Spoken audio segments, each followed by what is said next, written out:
In this video, I'm going to talk through 5 openings as white after e4. I've based it all on what people are playing right now. The first setup I recommend is trying to play for the Italian game. So after e4, e5, knight f3, knight c6, bishop c4, knight f6 or bishop c5 is most common. Right, it's going to be the same thing. I just recommend the same setup, d3 and c3 with this sort of structure. Right, and castles is most common, castles, d6. And what you want to do in the Italian and in the Royal Lopez is hang on to this bishop more often than not. It's usually white's strongest piece, so this move just prevents the bishop getting lost after knight a5. So you want to tuck the bishop onto c2 if that happens. So drop the bishop back, and you can keep it along this long diagonal. And then sometimes you want to drop this back onto c2 because you want to support d3 and e4. It looks quite passive, but actually this bishop's got a lot of venom, especially when it can spring back later in the game to this square. So what I recommend is if black pins, which they often do quite a lot, personally, I'm not bothered about this at all. I'm quite happy to see bishop g4. The pin's not a problem. I wouldn't play h3. You can if you want to. It's not a wrong move. But I just don't think it's necessary, because what I'm going to do is play bishop g5, and more often than not, 71% of times here, black will play h6, which is potential weakness, so that's great to see.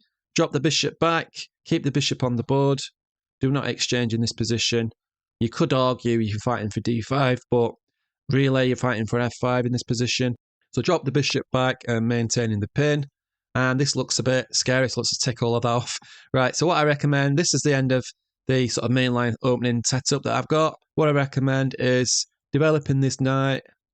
Right, it's going to come to f1, like in the Italian, like in the Royal Lopez, and go knight e3, right, hitting the bishop.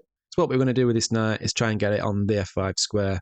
And if you can get a knight, this knight on f5, then more often than not, you're going to be in a strong position. And what I aim to do is maneuver the pieces onto the king side and aim for a king side attack. Meanwhile, the structure is all solid, so there's no throwing pawns ridiculously at black's position. The position and the structure is very, very solid. So that's what I would recommend. Let's just draw that on again. It stays in the study. Right, and this is why bishop on g4 is not a problem, because the knight is going to hit a tempo on the bishop anyway. So more often than not, black will drop the bishop back, in which case you can go on the f5 square. Exchanges, fantastic, love to see that. So that's the Italian setup. So next, not coming up very often under 1600 level, but will come up quite a bit, is the Sicilian. So what I recommend here is playing an open Sicilian with d4, knight takes, and e5 is coming up more often than not.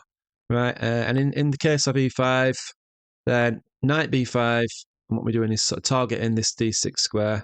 So black will probably play d6. If they don't, and if they play a6, jump on that, which is going to force an exchange of this bishop, drop the queens back, and you could argue you've got the bishop pair, and with one move away from gaining a tempo on the queen in this case. So it'd be a nice little setup if that happens. d6, we just carry on, knight c3, and then a6 is very, very common in the Sicilian. We'll kick the knight back. b5, you have to obviously be careful of this, but we're not going to fall into that. We're going to play knight d5, and we're going to fight over the d5 square in the Sicilian.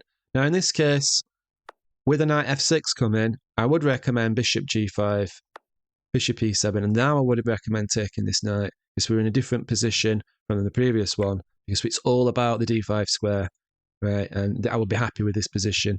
Yeah, you've given up a bishop, but you've got a knight on d5, right? And what you're going to try and do is maintain this knight on d5, or maintain some sort of piece there if possible. So c3 can come, knight c2, knight e3, and then if ever we get a challenge on this square, we can replace that knight with that knight. And, more often than not, white will be in a better position if they can keep a piece on d5. The next one I'm going to look at is the Scandinavian setup. So this is pretty popular because it's pretty solid, pretty easy to learn. But based on the data, I'm going to recommend just an easy setup on the king side like this. So this is an idea I've got. It's just to sort of play c3, just to overprotect this d4 pawn. And there's not much to play for in this position. Black, adopts this solid structure. So one potential plan is to play for the e5 square, right? And you can do that by either getting the bishop to f4 or just playing f4, rook e1, trying to get an out into e5. So that's what I'd recommend in this position. You can also drop this bishop back to c2 and the potential tactics on h6. Next setup is the French defense. I know there are some people around like that, but we just have to put up with it if you're playing e4. So what I recommend in this case is the exchange with a slight twist. This one. This is called the Monte Carlo variation, and it just gives the exchange a little bit of a bite, because what you can hope to set up is something like this, where if black ever does take and release the tension, you can take with the bishop, and we've got a isolated queen pawn. And these can be weak, it can be strong, depends on how the game unfolds. The general plan for white is just to try and keep material on the board, because if material's traded off, this can become even weaker. But this is a nice attacking setup that you've got. Right, generally in isolated queen pawn positions, you want the rooks on either side of the queen pawn, and then, you know, pieces maybe onto e5 in this position. And this can also be a strength. You can also play d5 later on, things like that. Basically, you're developing rapidly and you're aiming for a kingside attack. Probably something that the French player doesn't want. Good. Another opening you might face quite a lot is the Philidor. This is very solid setup, very safe sort of play, a little bit passive from black. So what I recommend is d4 immediately, knight c3, bishop c4, and then we're sort of hoping for this move really, which is played quite a lot. Yeah, this is the most common move at under 1600 level. That's fantastic. What I recommend in this position then is knight f3, and going back to the Sicilian setup, which is bishop g5, maybe taking the knight off and then playing for the d5 square.